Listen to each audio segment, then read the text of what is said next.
Hey there, welcome to the Agents of Revival podcast. If you're ready to be healed and take full accountability of your life by evolving into your best self, then this is the podcast for you.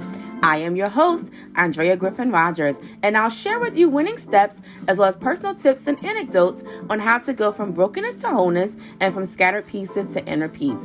So come on in and join me on this healing journey, and let's become whole together. Enjoy it.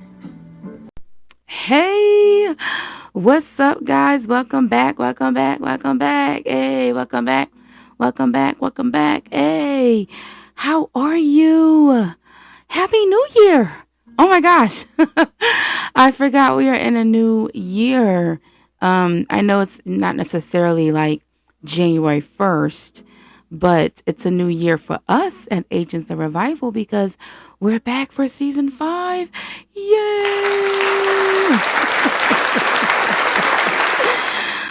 Oh man, that is so awesome. So awesome.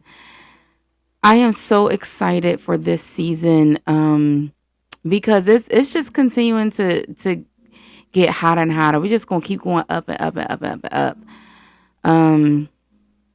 I'm thankful that God got me through 2023. I'm glad that he got you through 2023 as well, whether it was a good year or a bad year for you. Praise God that he got us through. And then now we're in 2024 and I'm still just in shock of what God has been doing in my life. There are some things I can speak on, some things I can't speak on. Maybe actually, I don't know if I can speak on anything yet. But all I will say is that it's been a pretty busy yet good beginning of the year. And so I praise God for what he is doing in my life in this new season. And part of it has to do with vision, which is why, I am excited to teach this series this season.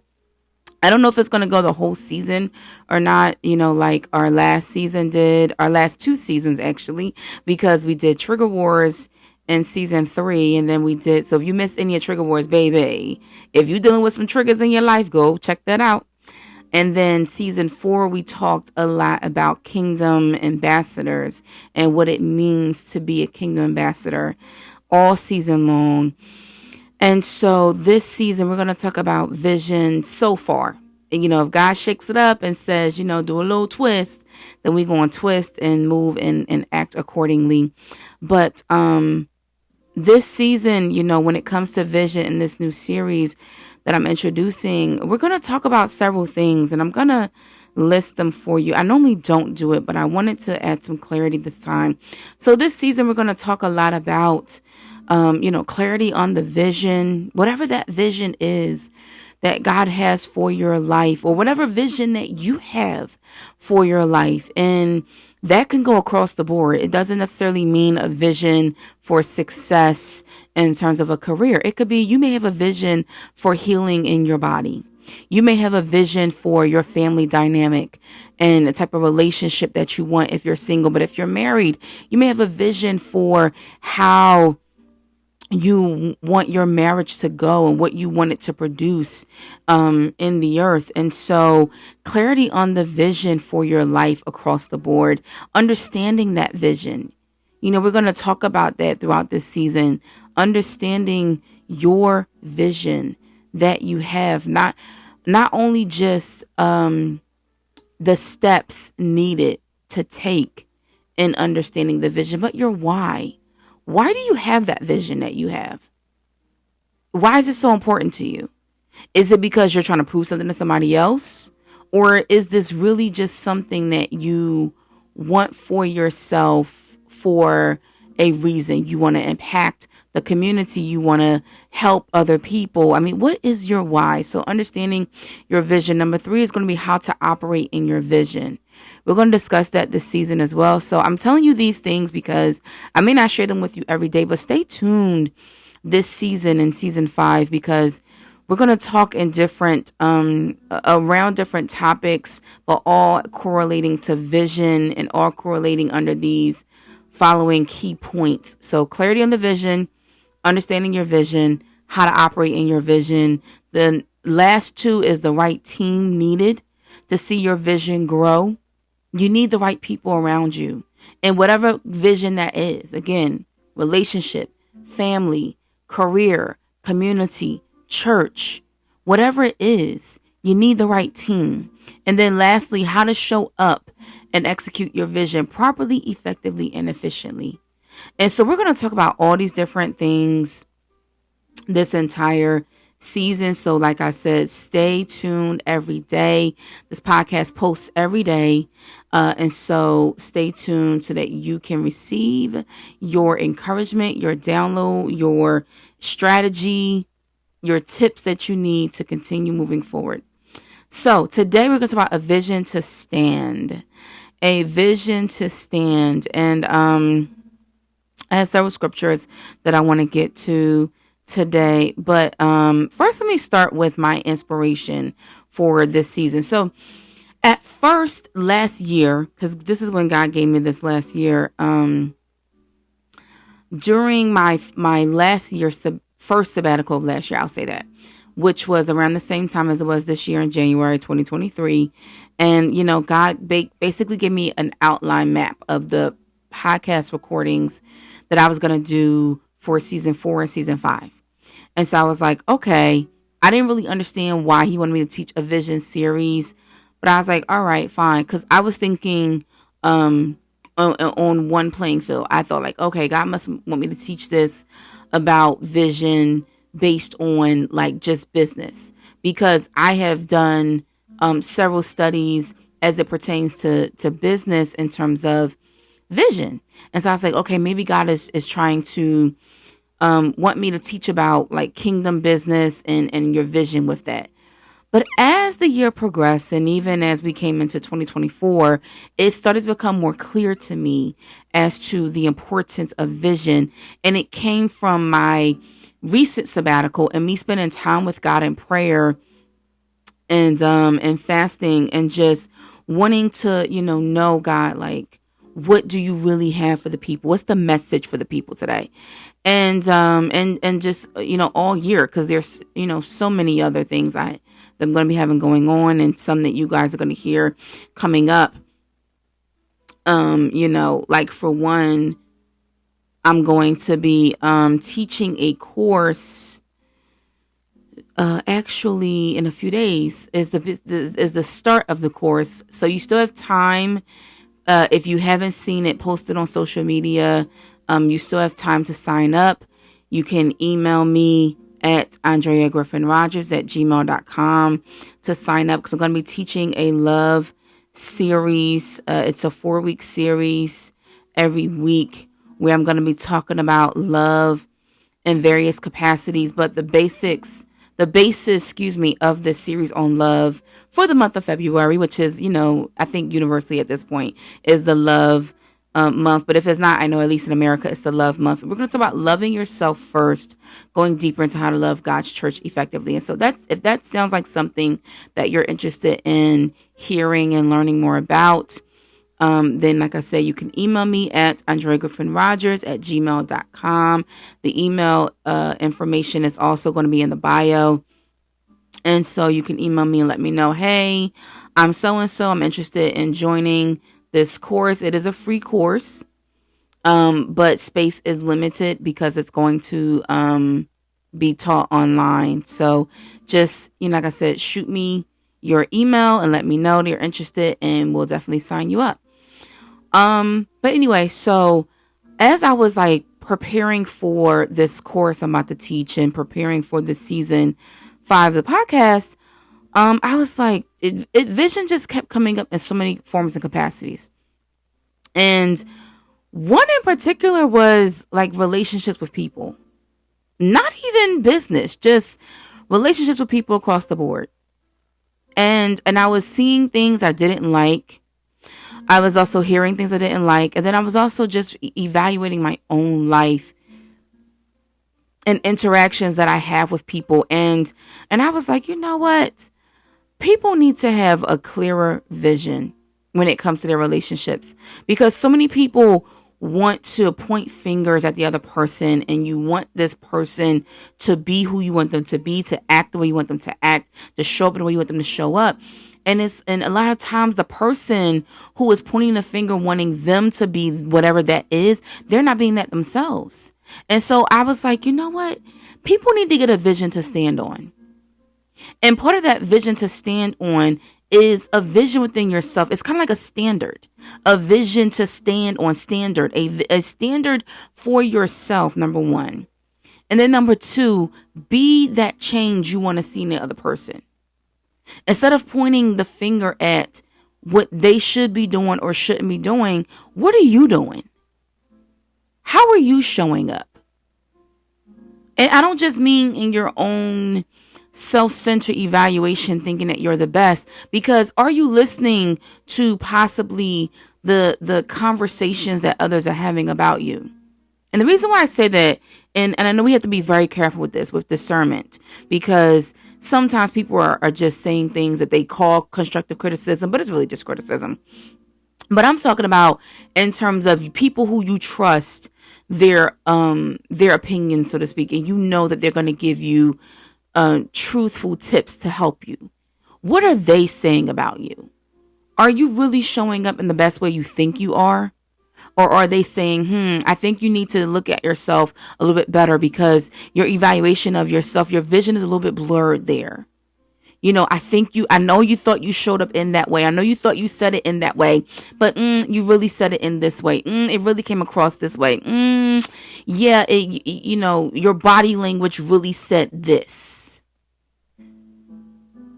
And if you don't have that person in your life right now who you can really trust their honest opinion and evaluation of you, then look at yourself in the mirror. And if need be, for example, let's say you were saying something to somebody and they reacted in a way and you were trying to figure out why do they react in that way, whether it's good or bad. But let's say bad for all intents and purposes of this example. Look in the mirror and see, how did you say it? I'm saying look in the mirror to yourself and see how did you say it.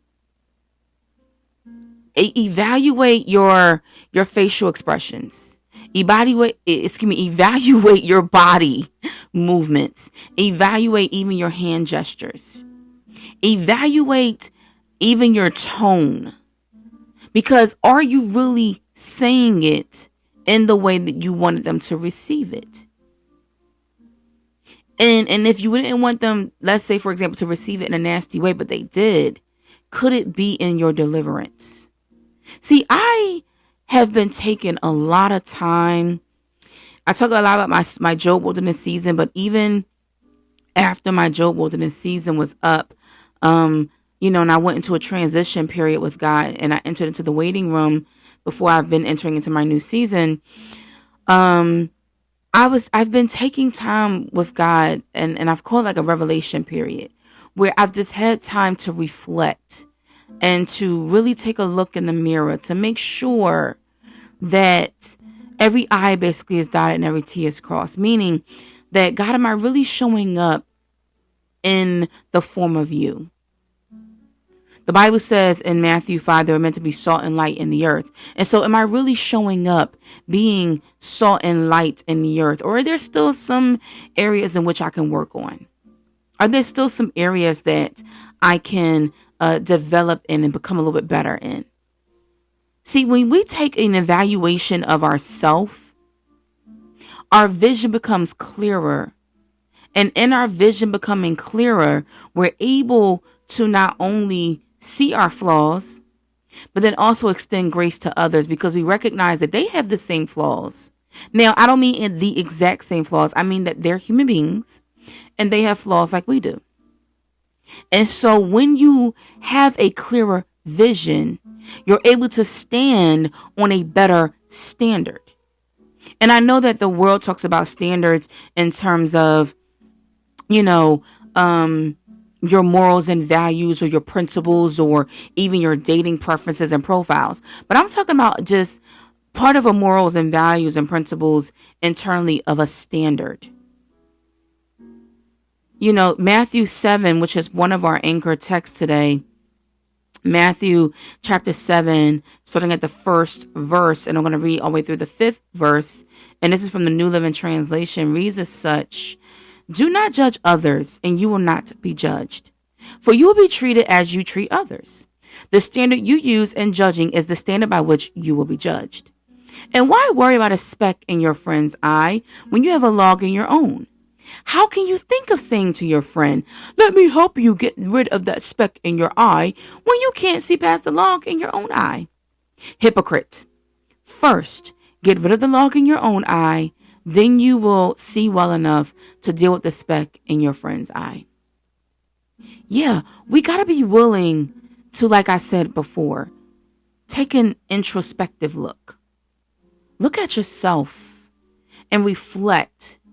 Am I really being the change I'm expecting to see in that other person? Am I really showing up in the same way that I'm expecting the other person to show up? Am I really communicating my thoughts in the same way I'm expecting the others to not only receive it, but then to speak back to me? I think that if we take more of a introspective approach, we will then be willing to extend more grace unto others, because you will understand, I mess up sometimes just like they do. Wow, I actually need a little more grace, just like they need a little more grace.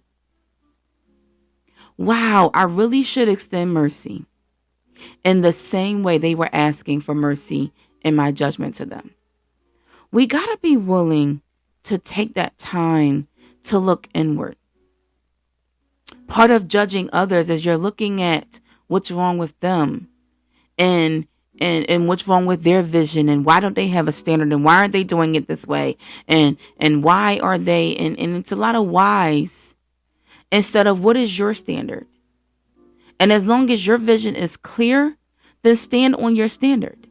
Because one thing that I've learned and continue to learn about being salt and light in the earth is, and for people that's like, maybe you're not a Bible scholar, so you don't know what salt and light means, because this isn't just about a faith-based podcast. This is also a motivational podcast. And so you may say, well, what does that mean, Andrea? To be salt and light means that salt flavors food and light illuminates the room.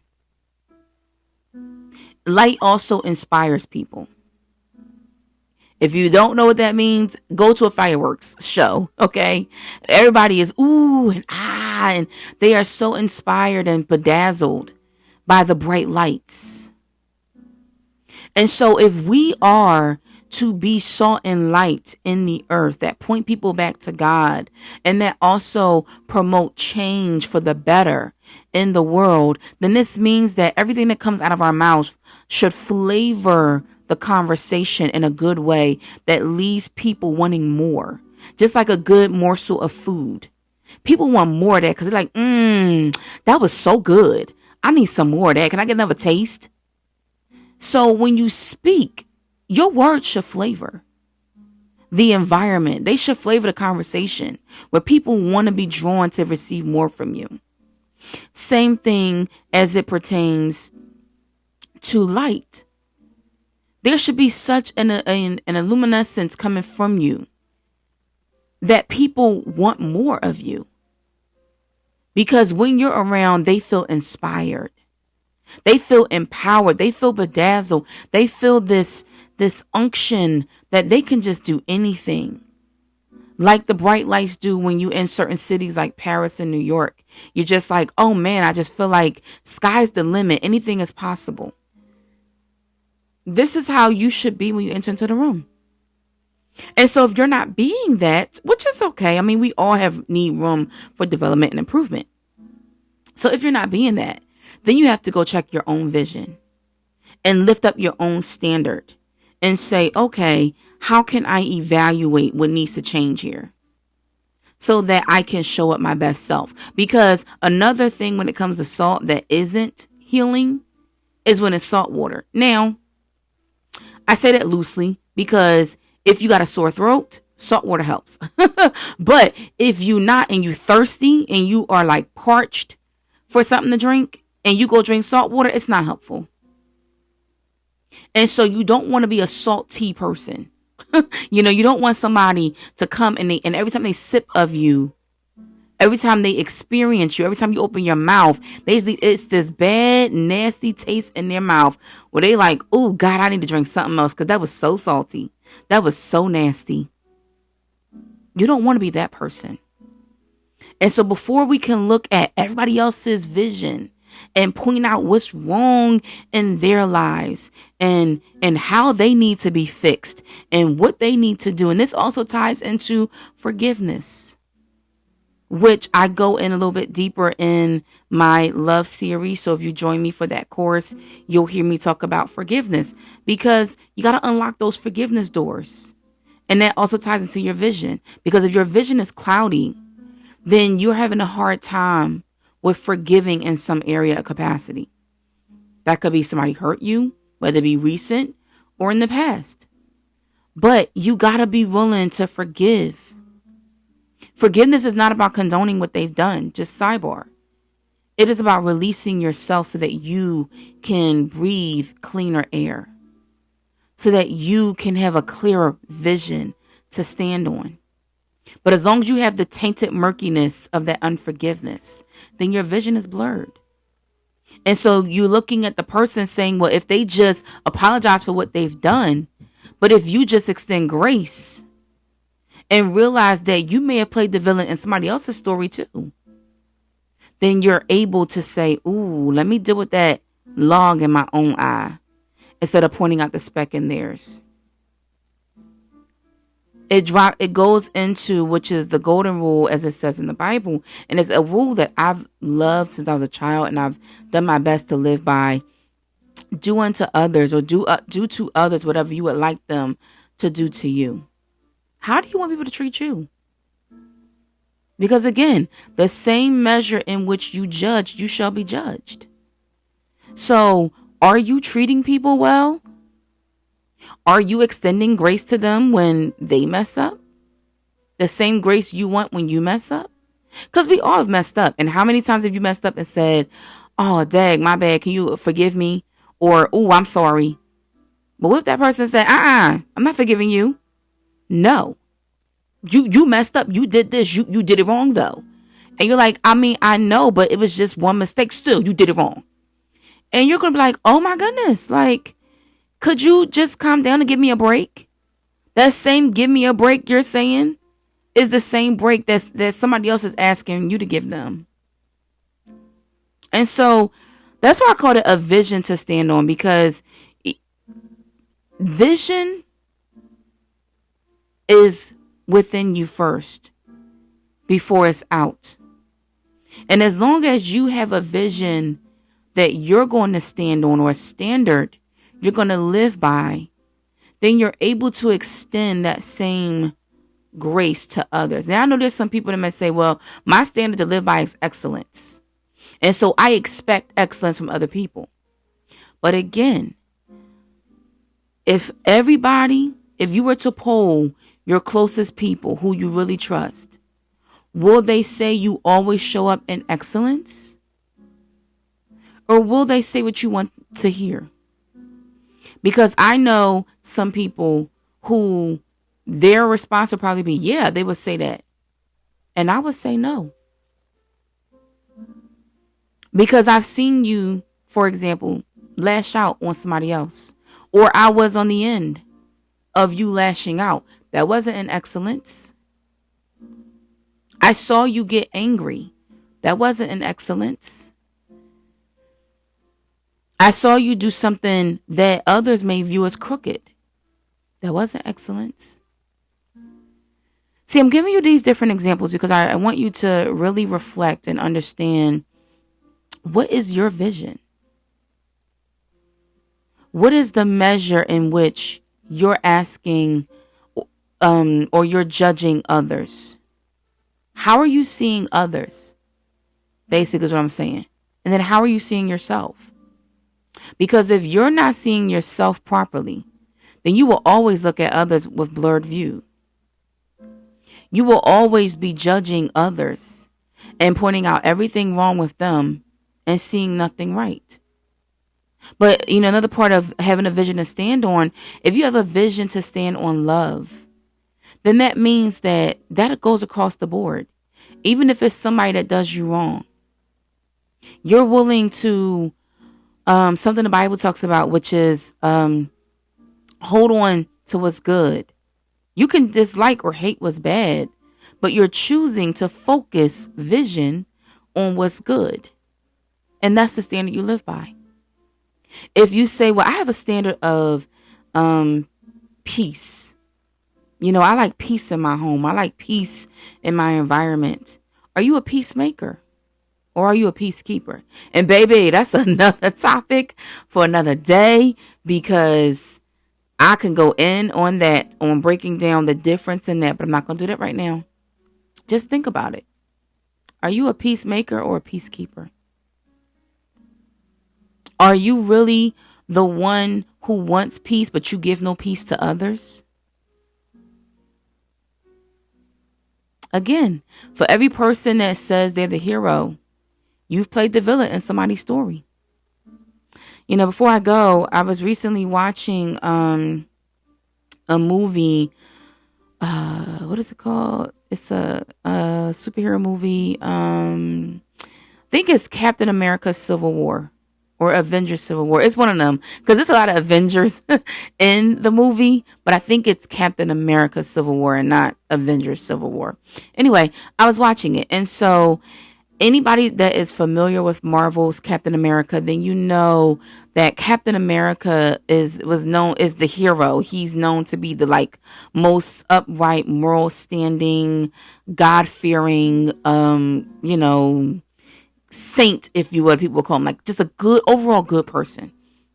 Well, in this particular one of Civil War, in a sense, he's kind of looked at as the villain. Why? Now, it depends on what spectrum you're on. Because for some, he took a stand for what he thought was right. For others, you went against the standard for that was being labeled as right.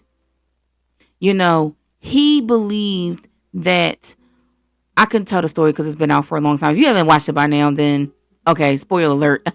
But he believed that his best friend that he knew since he was a child was innocent. Now, this best friend technically is not an innocent party because of all the years he spent killing others. But in this particular instance of a killing, he just believed that his friend was not the guilty party. Everybody else disagreed. Plus, everybody else was like, why should we give him grace when he never extended none to anybody else? And so, long story short, Captain America winds up going against a newer friend, which was Iron Man, played by Tony Stark, played by Robert Downey Jr. He goes against him because he's trying to protect his former friend. Now, in Iron Man's eyes, why are you protecting this person who has killed countless others, including my parents, who I'm now avenging? So even though he may not have done the other deaths that started us on this trajectory of this whole entire movie and storyline, he still has killed countless others, for which by the time Captain and Iron Man are fighting, it's because Iron Man just found out that his friend, Captain America's friend, which is Bucky Barnes, the Winter Soldier, killed his parents. And so he's like, how are you protecting him? And Cap is like, it's like, it's loyalty. Like, he's sorry for what he did. And Iron Man is, Tony Stark is like, no, you're sorry for what you did after all the murders you've caused. You're now sorry for what you did. And so we have to be willing to, again, take a look at and evaluate, are we playing the villain in somebody else's story? And are we extending the same grace that we want them to extend to us? Is our vision actually clear, or is it blurry? Because in this instance, I think Captain America's vision was a little bit blurry. Did he do what was right in terms of trying to stop them from killing each other? Absolutely. But was there no win-win? Yeah. Because you're doing if you do, doing if you don't. If you side with Iron Man against your friend who, yes, he did things wrong, but look at the circumstances as to why he did things wrong. And we're going to get into that as well in this season.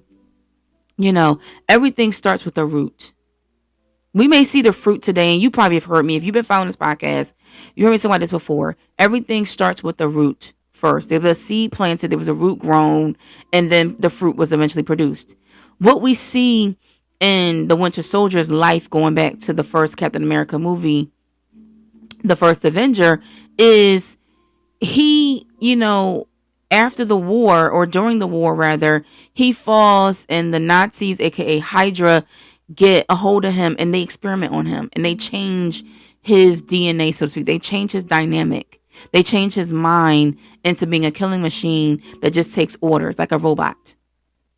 And so it's not until that kind of gets shaken and he gets his memories back and he gets clarity on his own mind, a better vision, that he realizes, I want to set a different standard. I don't want to be this killing machine anymore.